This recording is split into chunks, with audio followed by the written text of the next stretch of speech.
একটা রিয়েলিটি কি জানেন? বিপদে পড়লেই মানুষকে চেনা যায়, বিপদে না পড়লে কখনো মানুষকে চেনা যায় না।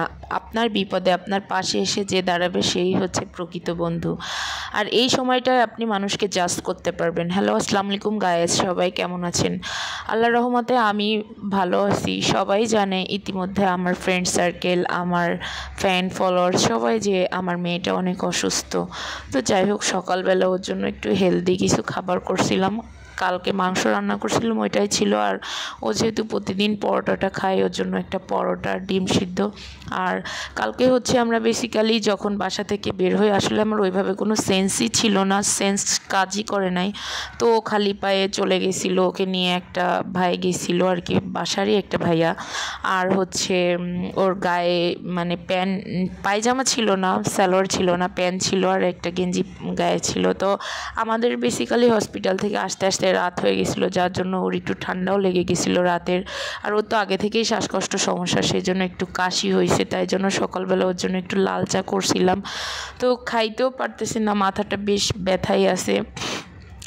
একটু লাল চাটা করে দিলাম বেসিক্যালি যেন কাশটা সেরে যায়। আসলে যাদের শ্বাসকষ্ট প্রবলেম, বেসিক্যালি ওদের হচ্ছে কাশ একটুখানি হইলেই কাশতেই থাকে, এটা সহজে সারে না। তো যাই হোক, একটু একটু করে সব নাস্তাটাই খাওয়াইতেছিলাম।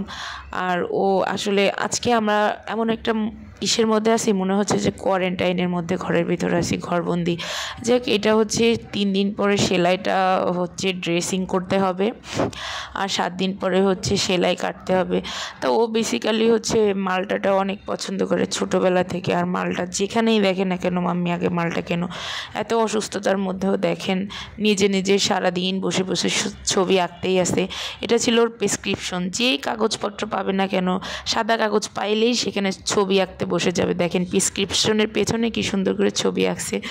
তো আর এইদিকে হচ্ছে কালকে এই বিস্কিটটা কিনছিল, তো এটা ওর পছন্দ বলে ও খাইতেছিল।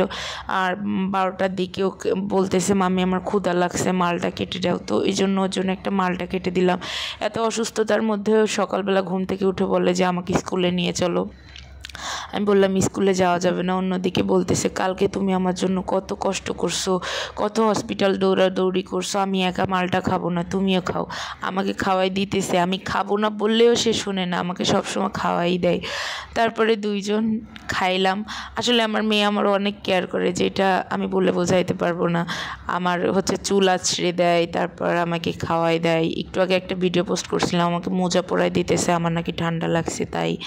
তারপরে হচ্ছে অনেক কেয়ার করে। আসলে এরকম বাচ্চা পাওয়া ভাগ্যের ব্যাপার। তো আমার ভিডিওটা কেমন লাগলো জানাবেন, আর ভালো লাগলে অবশ্যই লাইক কমেন্ট শেয়ার করবেন। আল্লাহ হাফেজ।